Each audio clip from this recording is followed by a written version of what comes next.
wellnesscouch.com, streaming wellness into your lives. Welcome to Nourishing the Mother, featuring your hosts Bridget Wood and Julie Tenner. Hello and welcome to Nourishing the Mother. I'm Julie Tenner. And I'm Bridget Wood. And today we're talking transforming punishment, which has come about, actually. It's quite interesting. I was just having a quick chat to Jules before we started recording. I said, you know what, there's a podcast in this. Because she was explaining to me about how, how her son's doing this idea of community service as opposed to the traditional not being allowed to do something as a result of the outcome of a, choice he made that was not wise. Yeah, so instead of going the traditional... That's okay. We still use good choices and bad choices. Yeah. Even though we don't like the good and bad language, but I still use it. It's a simple language. Yeah, it is. It makes sense. And so I said to Jules, this really is a great anecdote for the idea of why we go into this state of self-punishment. So why we go into this sense of, as a result of feeling guilty or shameful about something that we've done or not done, we then kind of take away things from ourselves, or we punish ourselves or do things to ourselves in order to kind of pay a penance for that thing that we thought was bad or wrong. It's why I hate that lingo, guilty pleasure. I actually hate that phrase. Yeah. Because for me, a guilty pleasure is not a pleasure. No, because while you're doing it or consuming it, you have all of these dirty, dank feelings around guilt and being wrong or sinful or bad or punishing yourself mentally while you're doing that. And so where the fuck is the pleasure in that? Like, seriously. But it's under a cloud of shouldn't, isn't it? Yeah. So where's that coming from? Yeah, exactly. And it totally takes away from the joy of just intentionally loving something, like getting the most you can out of it without all that baggage. Yeah, so I reckon we just need to break this down a little. So we're going to do this podcast in two kind of sections. So we're going to talk about it in terms of self-punishment and then punishment that on-flows to our children, and looking at what other options we have for both, right? Yeah, love that. Okay, so let's start with self-punishment then. Give me your take. Well, you've just broken it down into shame and guilt. Where to from there, Bridge? So I guess shame and guilt. So we talk a lot about this idea of those two feelings or senses as being a sense that we've caused pain, either more pain to ourselves or more pain to someone else in the past. And so this idea of punishment as a penance for that is to try and make up for our sense of, causing someone undue stress or pain or whatever. So to move through that, it's first of all to kind of just take a step back and go, okay, I'm feeling guilty about this, so there's something that I'm not seeing. What am I not seeing here? Why am I feeling that awful feeling in my body that I've done something wrong, or that, I didn't give something to myself that I feel like I should have given myself? And to start asking yourself some questions about, why did you feel that way? And then what's the other side you're not seeing? So, okay, where was it beneficial to this person that I feel like I've somehow wronged? How is it beneficial to them what I did? Because it will have been. Maybe they were hurt by you, but they've gone and found some connection with a partner that they otherwise were, isolated from. Or friendship circles. Or friendship woken circles. them up to something. Yeah. Or it's helped them create change, or perhaps even just the opportunity to stand up for themselves, or the opportunity to feel defenseless, which even in the negative emotions has still equal positive outcomes out of it. So whenever you're feeling polarized, is what Bridget's saying. So you're seeing it as one way because you're guilty. So you're attaching these bad, negative sensations and feelings to it, which, as we know, the universe is equal support and challenge, and we never make one choice without there always being the counterpart there.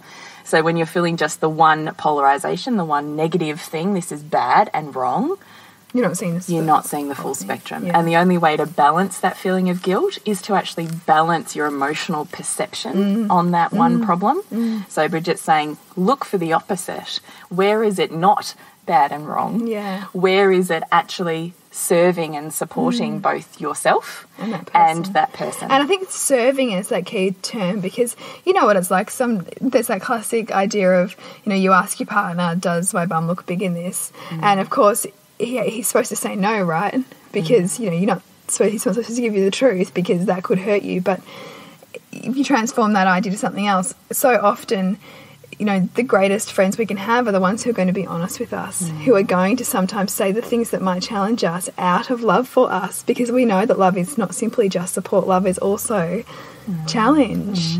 But we obviously always want to gravitate towards that support because it feels good. It gives us that gooey, juicy feeling of goodness, whereas the challenge gives us that, like, pain, right? But that's that whole concept of being in a comfort zone and out of a comfort zone, and we only ever grow and process and become greater than we are by moving into the discomfort. And part of that is that whole concept around looking at criticism as with curiousness rather than with defensiveness. Yes, than with defensiveness. So when someone says something negative, when you have a negative feeling, start flipping your perception instantly and getting practiced at getting curious. Getting curious about why they've said it. Is there value in there for you? Is there something you could change within yourself or your business or the dynamic that you want to take on board?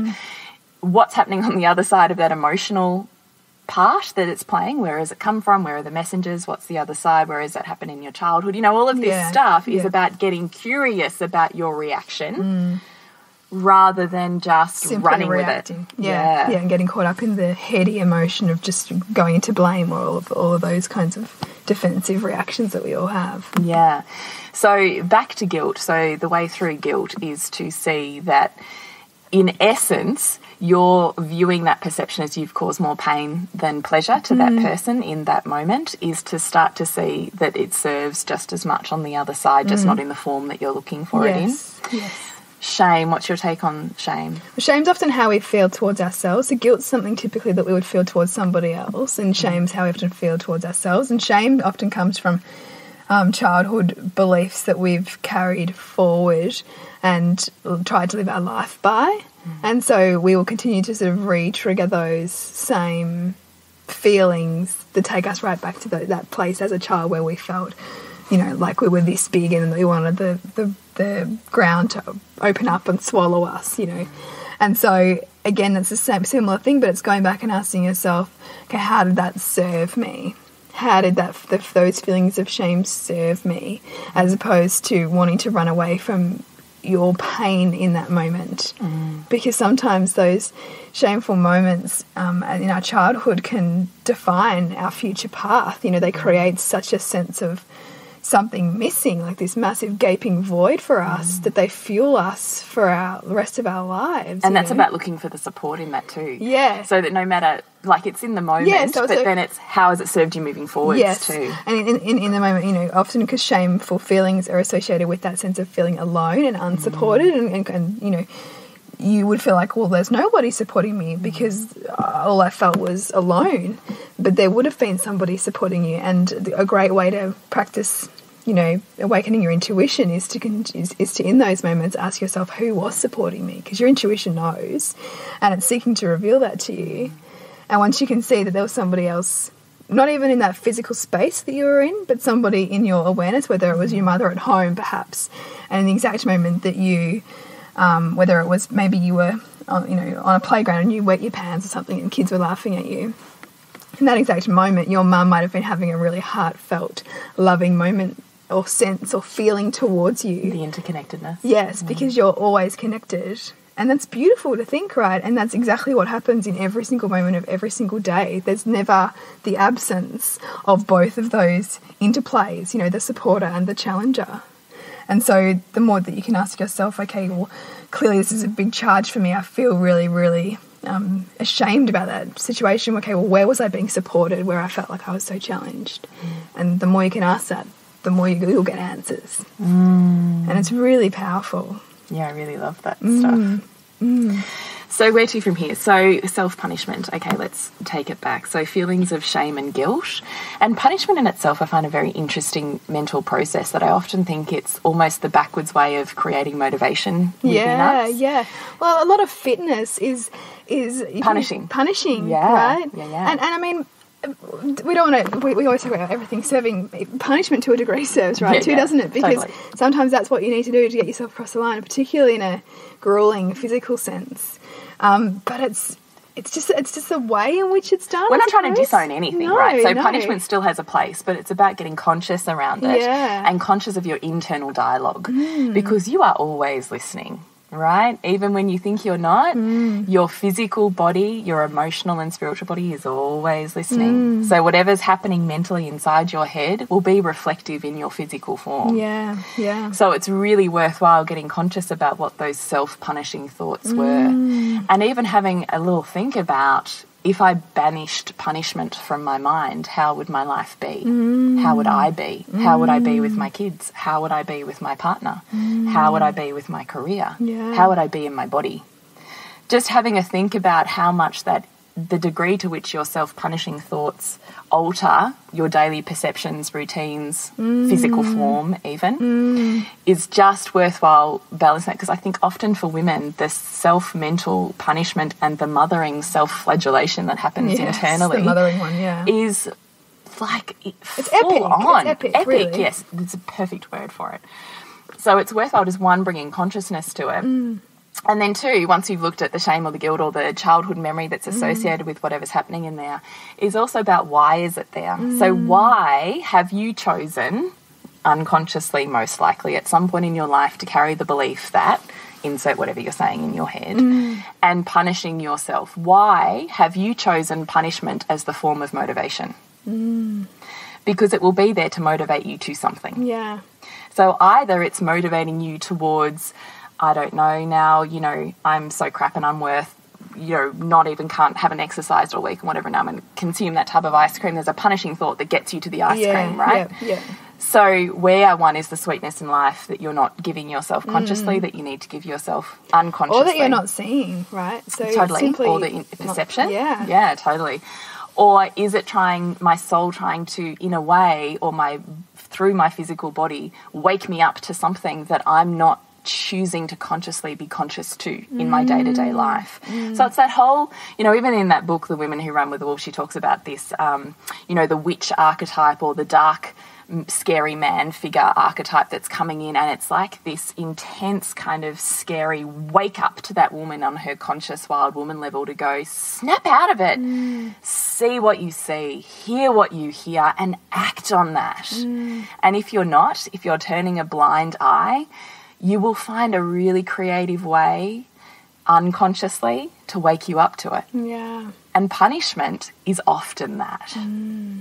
So I would just ask you, like, there's so much in this, right? I mean, you could take this like 1,000 different ways. Yeah. It is totally worthwhile getting some coaching or facilitation on this for sure. But even just in what we've said to you, there are so many tools in that just for starting to bring awareness and create almost like a mind mapping process around why that punishment is. And that's really the first step, is awareness, because you cannot change anything if you're not aware of it. No. And I mean, you'll notice it in your parenting, which is probably a good point in which to pivot to. You'll notice it in your parenting when you find, when you're stressed, there's certain like autopilot responses that you'll go back to with your children, which will be trigger points for you.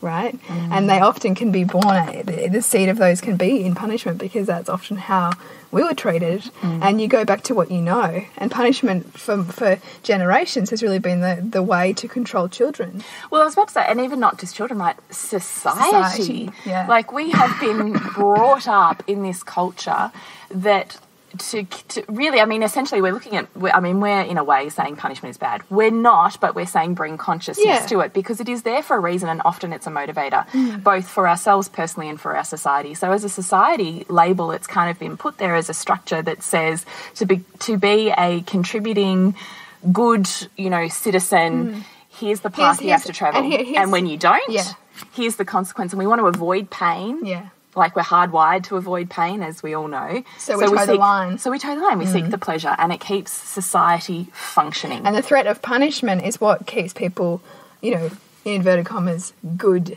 Yes, right. You know? Because we're not necessarily making the conscious choice to be good, but we're wanting to avoid the pain. Yes. So we're going to do it anyway. Yeah. So it's just worthwhile seeing why punishment is there, and when we are self-punishing, looking at it as what are we trying to motivate ourselves towards, an awakening, an awareness, an action on what we're already thinking or doing, more self-worth, more inner work, more quiet time. I don't know, perception shifting, sweetness in life. What is it that it's trying to wake you up to? And then looking at there are other ways to motivate yourself consciously, so it doesn't need to be there unconsciously trying to shift you in a direction. And just even looking at when you start to feel that self-punishing thoughts coming in, once you've done all of that, is also just thinking about what would my life be like if I didn't have them there? Yeah. If I stopped or banished self-punishment, how would I feel? And that's simply an exercise to not say to get rid of it, but rather to entertain the idea. And it'll often feel like quite uncomfortable because you'll realise how outside the realm of your normal thinking it is to not go down that path. But also within doing that, the fantasy of what it would be like to never have it at all, which is never going to happen, but to never have it at all, the fantasy will almost awake you to what the punishment's trying to motivate you towards, right? Yeah.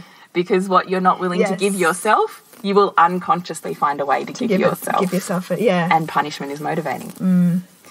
So, you know, I hope that we've given you loads to think about there. If it's unclear in any way, we would deeply love for you to awaken those conversations on our Facebook page or to email us if you're having private epiphanies or moments of, you know, not sure where to shift it or where to go with it. We definitely love that. And when you do our course, we also have a private Facebook group, and we're constantly having these sorts of conversations within that. So those women that, you know, have done our retreats, it's like a room of mirrors. It's very I know, it's interesting, isn't it? All right, so let's bring it now. We've kind of done the self-punishment. The self-punishment. The punishment is a parenting tool, I suppose. I kind of don't know exactly where we're going to go with this, other than to kind of think about when we're looking at punishment being a motivator towards keeping a society to toe the line. It's not making a conscious choice that necessarily serves you or your soul or ultimately your community. It's more just an avoidance of pain. Yeah. And that in itself has an underlying philosophy that to some extent I'm uncomfortable with. Yeah, and so am I. And it's interesting because we talked about, you know, how punishment is used to control societies. Punishment is also used, I mean, if you think about society as an entity, or family is an entity too. Family is an organisation like society is. Yeah. And so punishment is also a very effective way to keep a family in line, or keep a family adhering to the collective rules, right, or the way of behaving. And we are, I guess, based on our own set of values of really wanting to awaken our own inspiration and our own, I guess, genius, we want that for our children. And so the idea of punishment seems, I guess, to us is like stunting that and, you know, like cutting their nose off to spite their face, you know, like that whole idea of it doesn't seem to be aligned at all with allowing someone to awaken themselves. Within themselves. Yeah. And often, right, you and I know the toddlers or the kids that are the hardest to parent are often the most extraordinary adults. Yes. Because they don't conform and they're finding their own way. They're often incredibly spirited and creative, and they think outside the box, and they find all sorts of creative ways to get out of whatever it is that you're trying to get them into, right? Yes. Like these kids that are really hard to parent, actually the things that really drive you the craziest are the things that you want in them as an adult. Yeah. But it's this really fine line, right, between suppression and awakening and trying. I also at the same time can't come on board an absolute blanket rule on no punishment, because sometimes it is such an excellent motivator. Yeah. And sometimes I think it's totally there with purpose and with intent. And when I'm feeling a bit more drained, sometimes you have to go to that. It just has to go and, to that. And, we say a lot, this idea that, you know, your maximum growth occurs at the border of support and challenge. It's still the same point for your children as well. Sometimes, you know, we're not advocates for permissive parenting by any stretch. No. You know, giving them boundaries totally and sometimes, you know, getting them to face up to uncomfortable things. Yes, is absolutely part of them, you know, building resilience. And sometimes the anger that they get towards you can be massive fuel for them, which is good too. Yes. You know, like that can be really awakening in itself. And totally hits into aware parenting for me too. Yeah. So we are in a society that has certain rules and regulations. So it's about, as an individual, how do you work with those rather than trying to constantly crash against them, because that's what you've always done as a parenting tactic, is you've always crashed against it. You've never had those feelings heard. You've never found creative ways of dealing with those emotions. Perhaps you're not even necessarily connected to them. So I can see how this is when also where parenting comes in, where we have loving limits, which are boundaries, which we then listen to the feelings and we show or we pave the way through those, as opposed to disowning them or trying to suppress encourage them to numb them and all that. Or encourage them to numb them. Oh my God, I've totally lost my train of thought. What were you just saying? I don't know, but I think this is a really good time. I think this is a really good way in which to segue into the anecdote of Heath today. Yeah, okay. You know, of the alternative to punishment. So let's kind of pave the story. So I think I'd said in a couple of podcasts ago that you know, I had incredible issues with my son last year on that kind of 8-9-year-old cusp, and now he's 10 and he's just like extraordinary and rolling with all this stuff that we put in place from last year. And one of those was, instead of, which is probably the go-to for most behaviour issues, is, well, you've done that, and so now I'm taking away your iPad, and now there's no screen time for a week, and now you're not doing any sport, and now you're not having any sleepovers, and now you're grounded for, you know, a month. And all of this stuff, this is what I see is the general consensus in his peers, is that it's all about what can I take away from you that you enjoy as the only go-to. And I feel like, well, one, I think that's counterproductive, but two, as they get older, that gets harder and harder, right? Because ultimately, one day, they'll get themselves where they need to get themselves. Yeah, yeah. They'll have their own car with their own keys. It's like that toothless tiger thing, isn't it? Like, it works for a little while, but it's got no staying power. It's got no staying power. And there's no connection in that. There's no allowing for why it's there. There's no listening to the feelings that you have around it. There's no connection. It's about disconnection. So for me, we came up with this concept of community service, which is what we call it in my house. And as I'd said to you last time, when my son is in an absolute furor of some sort, you cannot have an emotional or intellectual conversation with him. He is like lost in the emotion of it all. And trying to, you know, look at me, we're having this conversation, trying to pinpoint him in the moment, it's completely counterproductive because he just dives deeper into whatever the anger or frustration, like he doesn't rage outwardly, his tornado moves inwardly. So he disappears and shuts down further and further and further into himself, and I can feel this kind of pulsating energy that, you know, just leaks off of him. Yes. And the more I try and go at him or into it, the deeper and the bigger that becomes. Yeah. So what I've learned is I need to not actually engage in that moment with him because he's kind of not present. He's not ready to break it apart or down or whatever. Yeah. So I have to just allow him to be in that moment. Okay, all right, I've asked you to do this thing and you're not doing it, or it's not okay the way that you just spoke to me. You have two choices right now. Your choice is you do what I'm asking you to do, or it's cool if you don't want to. I'm not engaging in the emotion of it. Yeah. I'm not getting sucked into this circular conversation that goes nowhere. I'm just saying it's fine, mate. You don't want to do it? That's your choice. But if you choose that, we'll be talking about a community service or a consequence later. And then I go, okay, so where are you at? I don't want to do it. Okay, that's cool, no worries. Well, that's one community service later. We'll talk about it another time. Okay, well, you've now got a choice. Do you want to do whatever? I can't even think of a perfect scenario here, but do you want to, you know, leave lying on the floor right now in the family space and have some time to calm down, go outside, shoot some hoops, whatever it is? I can sit with you or not. Or do you want to choose to be where you are? And he might say some smart ass comment, okay, no worries. That's two community services. And we kind of just keep going almost like a debt, I suppose, that kind of racks up. And at some point, either he's willing to conform and do the thing that needs to be done or said or whatever, or he's willing to find his way back to balance through, you know, connection with us, through going out and doing something physical, through just having some brooding time, knowing that I'm still like, no worries, but I'm right here whenever you need to talk about it. So I'm not leaving him. I'm not, unless, you know, he's now at that age where he wants more space. And so with younger kids, you probably wouldn't. But with him now, I go, that's cool. I'm right here in the kitchen. You let me know when you're ready. Yeah. And I then allow him the space to come back to me. Now, when he's done whatever it is he's done, which we worked on last year to get himself back to balance emotionally, he's then ready to come back and have a conversation about it. And that's then when that playful parenting kicks in. So, you know how we said to you in that Connection podcast that there's no point trying to have a deep and meaningful eye-to-eye contact conversation with him. Like, there's just no point. Yeah. And in fact, yesterday my husband was trying to do it. He was ticking my husband off like no end. And I was watching this whole thing play out, and I ended up giggling because I was thinking, oh my God, like, seriously, my husband's inner child was like on fire. And I was watching this play out. Yeah. And I saw Heath flick his eyes over to me, and I just smiled at him, and he smiled back.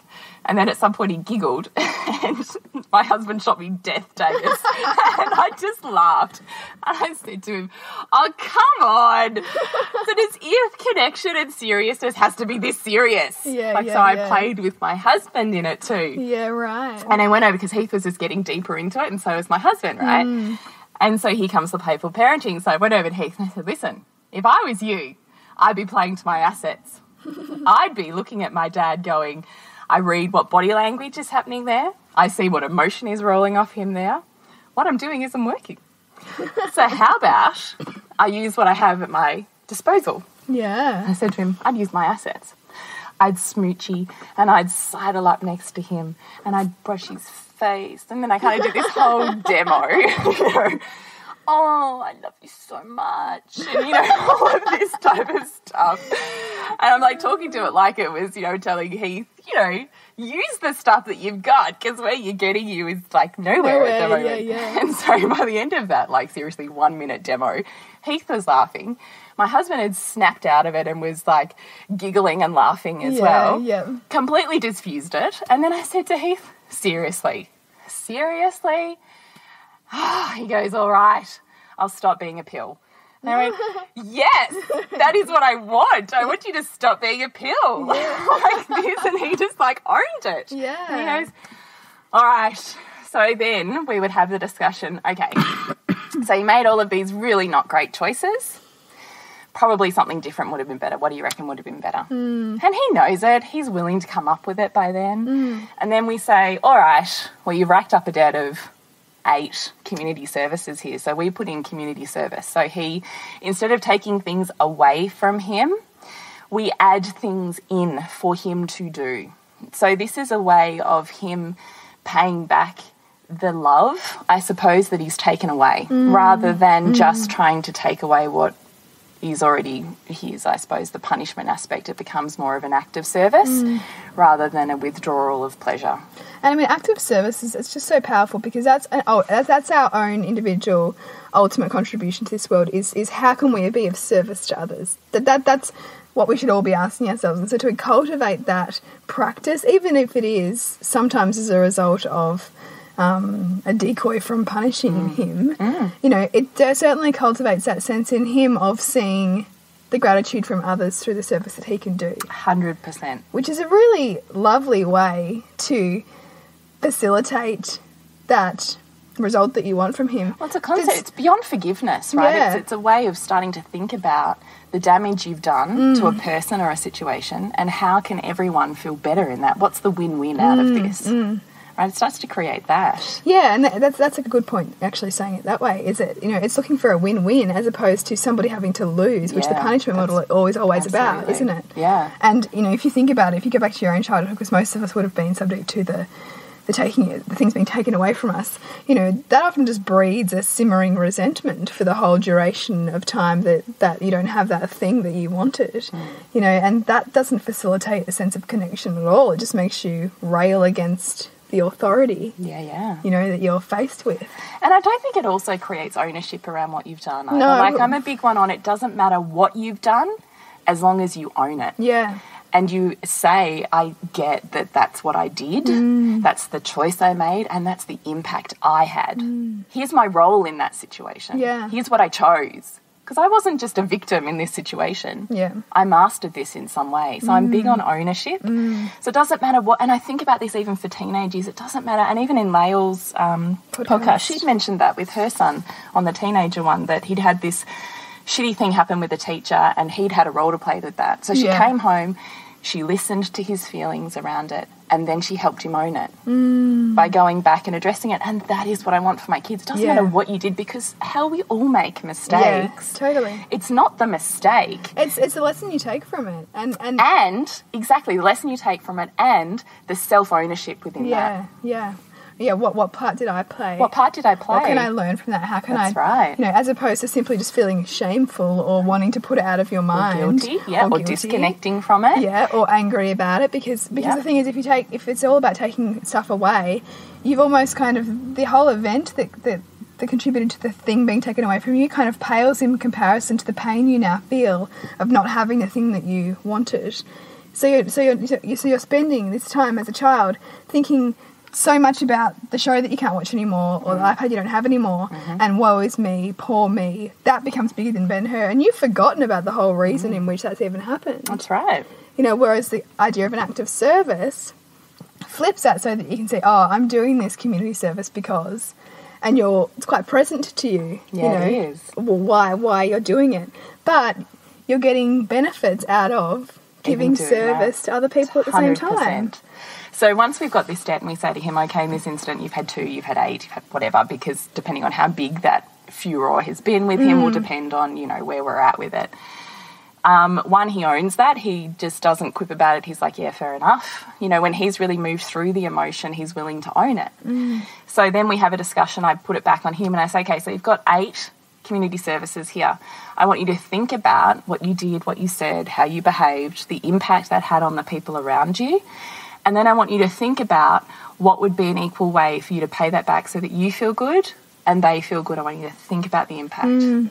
And then he comes up and we have this negotiation around what the, in inverted commas, consequence or punishment will be, the act of service. And often he's like scaled it way more than what I would. You know, like he's going for the big guns. You know, he's thinking about it and he's like, oh, I'll just not have my iPod for like 4 weeks and I won't da-da-da-da-da. And I'm sitting there going, all right, let's just scale it back a little because it's really, you know, it's okay. Let's put it in perspective here. Here's where I'm at with it. And where we have this negotiation and he comes up with the things that he's going to do. We write them on a list and then he does it. So he's just about to finish. That's why we're here, because he's babysitting my daughter and Bridget's Hugo at the moment. He has an hour left of community service. So one of his community service paybacks was babysitting his younger sister for half an hour.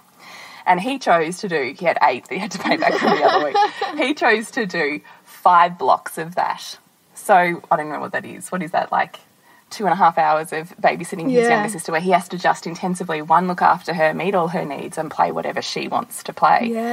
And then he chose, and then he chose to cook dinner one night.